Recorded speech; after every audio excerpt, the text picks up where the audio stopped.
Hi, everybody. Welcome back to the channel. I've got a fantastic project for you today. If asymmetry has not been your thing, this is going to be the time to practice it. This bracelet's really easy to put together. We're going to be using gemstones, some glass beads, a hollow mesh, which is something that I'm excited to get back into, especially now with the available colors that I have. I was sort of short for a little while and only had, I think, about 10. And I'm slowly expanding it out, and I want to do all 23 colors that are of like the 3 needle chain, the capture chain. I just want all the color. What can I say? So I'm going to start to make some more content as I knit new colors, and I'm going to be using mahogany today. It is a gorgeous, just lush brown color. Works great with the palette that we're going to be using today, and really offsets the nice blue in the Amazonite gemstone beads. So again, this is going to be an easy project. We're just going to be doing a little bit of crimping and mostly just focusing in on how to string hollow mesh. So this is the project. Let me flash the design over for you guys. And I'm going to then flash over to my table. So let's start with the tools first. You're only really going to need a few different tools, which is great.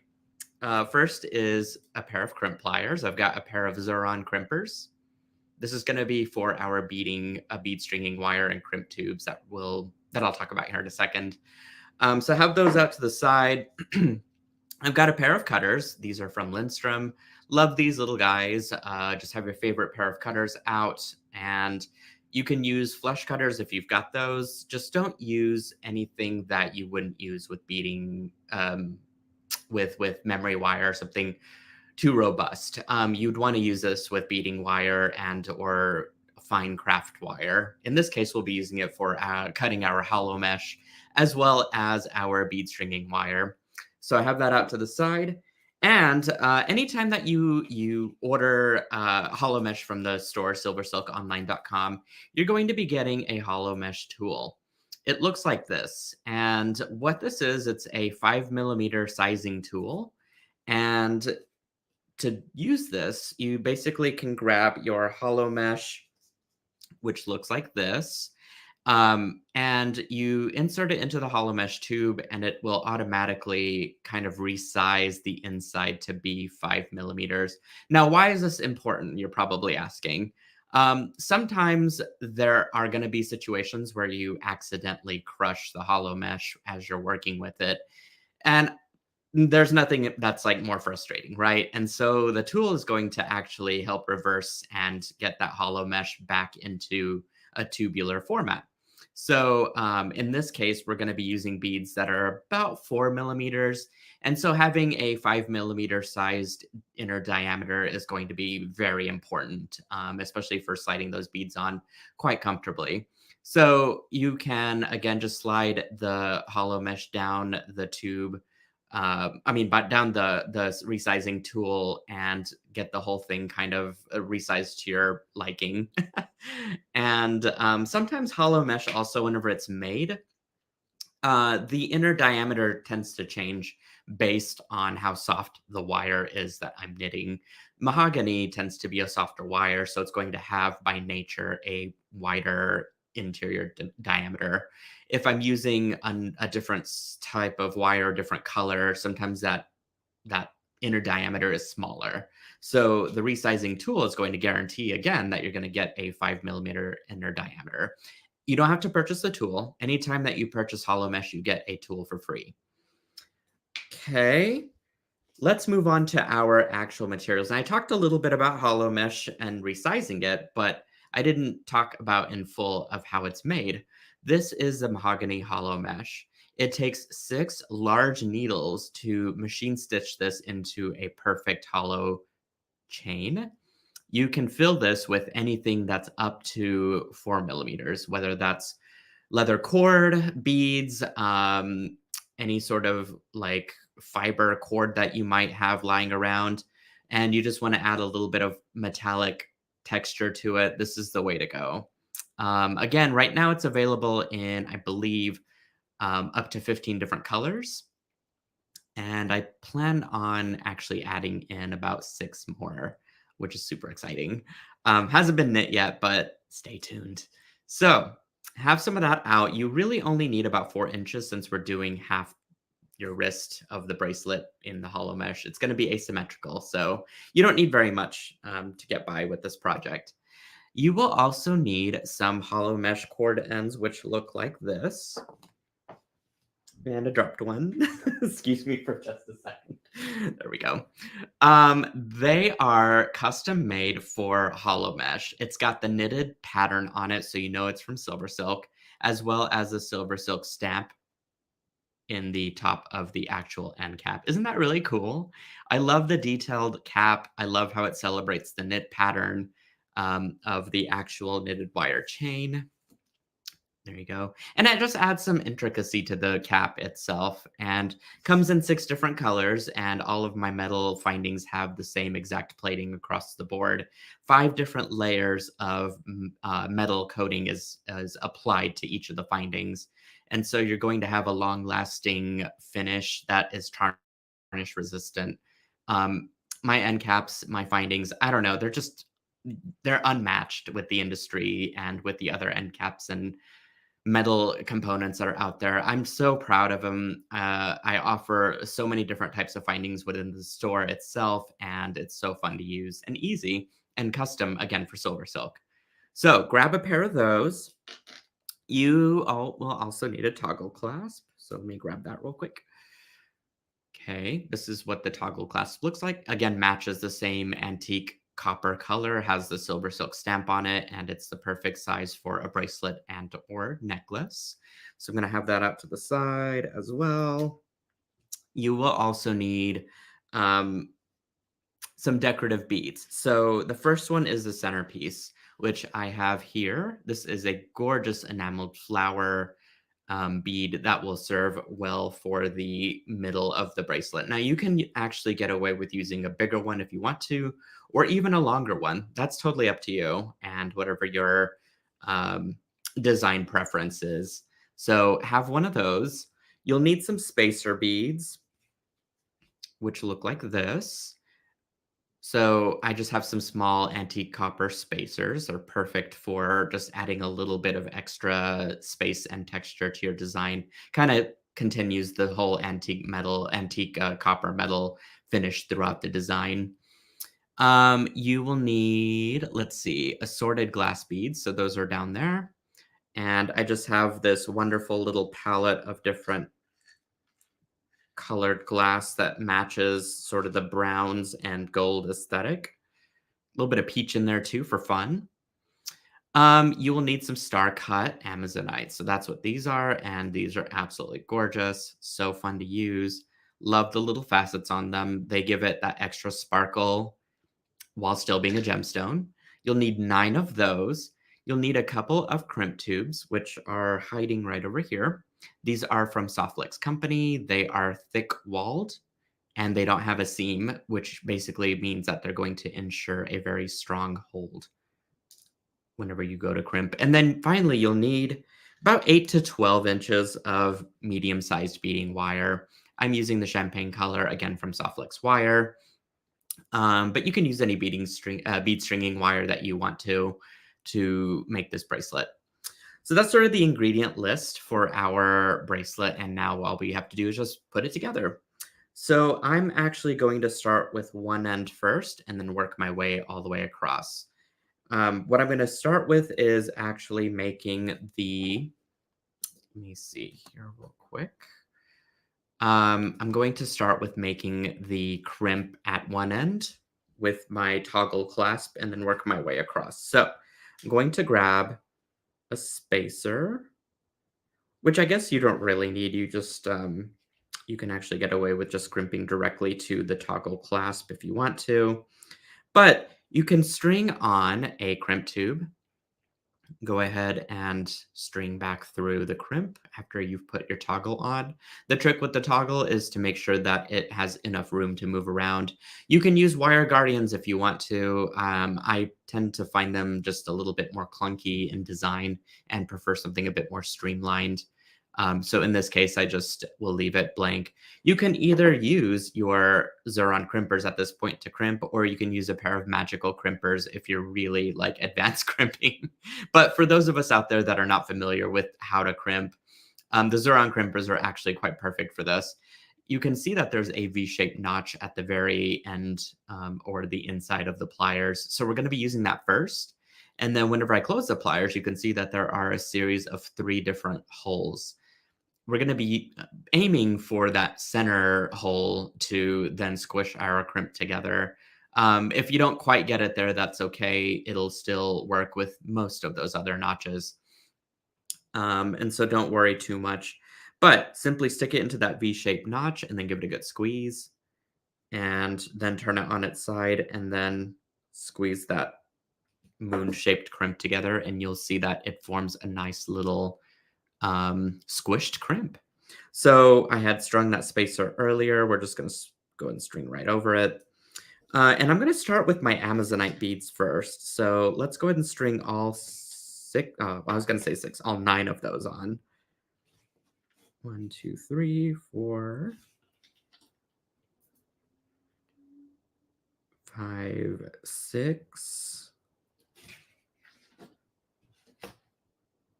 7, 8, and 9. Alrighty. Wait, nope, one more. Had my count off just a little bit. And I'm going to string on another spacer.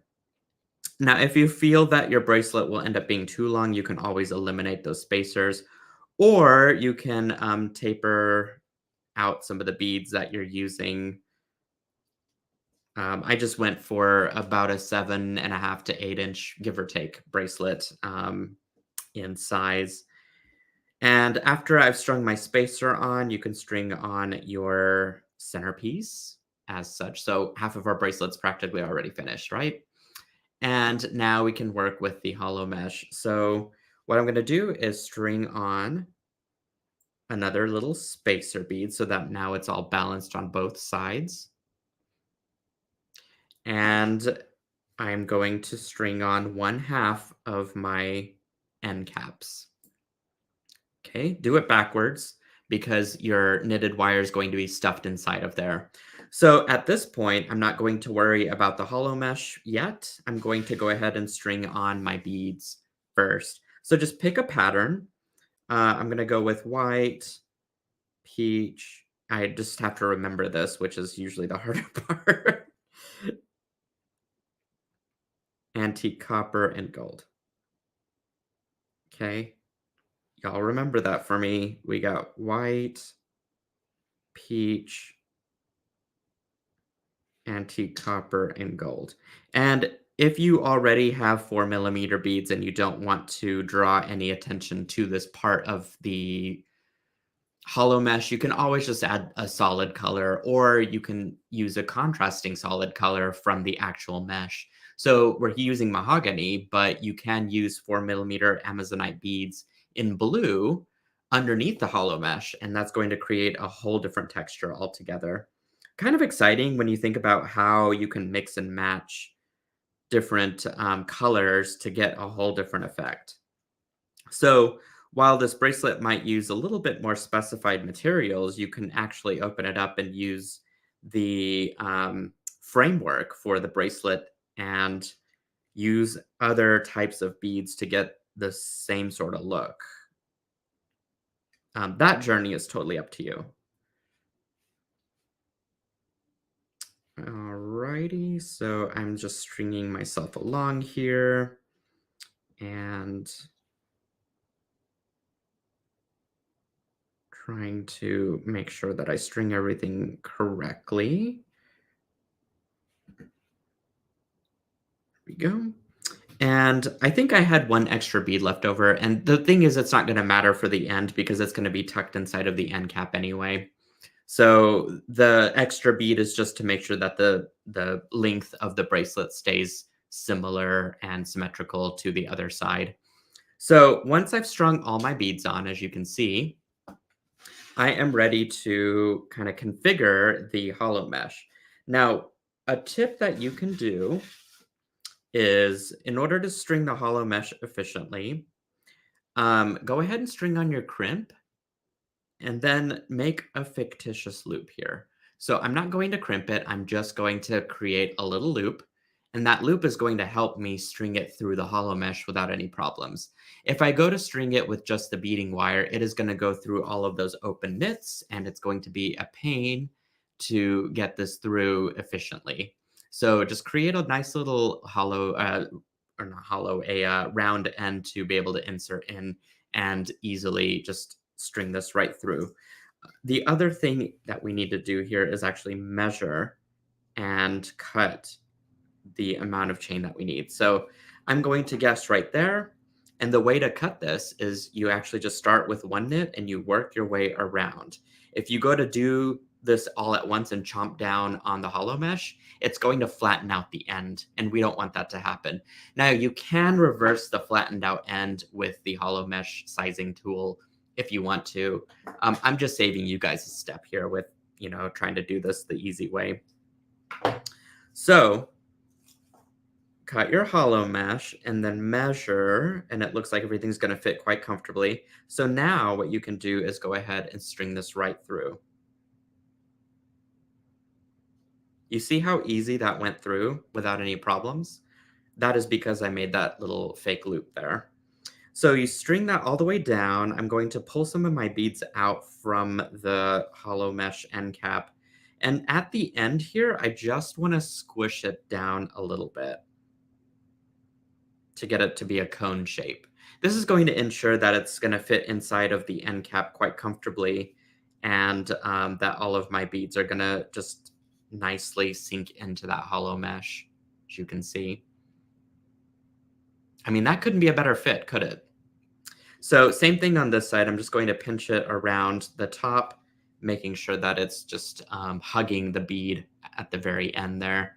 And then I can undo my loop here, take out my crimp for a hot second, stick on my end cap, give it a good tug, make sure it's going to stay on nice and snug there. And then I can process the rest of my crimping. Now, I had an extra bead at the end, so I'm going to string on my last spacer of the 4 that we counted earlier, just like that. And then string on your crimp, string on your toggle. I'm just going to go through the crimp again. And I think I can go through the bead pretty easily there too, so we'll do that. And then we'll just kind of tighten everything up. Don't make it too tight. You want your bracelet to be nice and flexible. So leave it on the table. Make sure there are no gaps, but you don't want it to be super tight to where it's stiff and won't fit around your wrist comfortably and softly. So I just tend to lay it on the table, make sure that it kind of bows where it needs to, and I don't see any gaps. So this looks really good. And I'm going to go ahead and grab my crimpers and just give it a squeeze.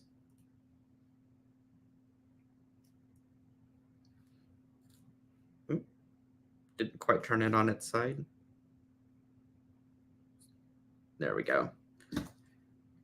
And once I've got my crimp all secure, I can go ahead and trim my beading wire off just like that. And I have got the most adorable asymmetrical bracelet on the go.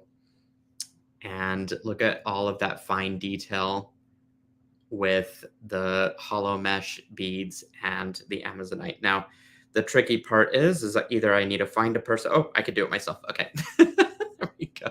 You can see how really nice that clasp looks against all of these other beautiful metals and colors and tones that I'm using.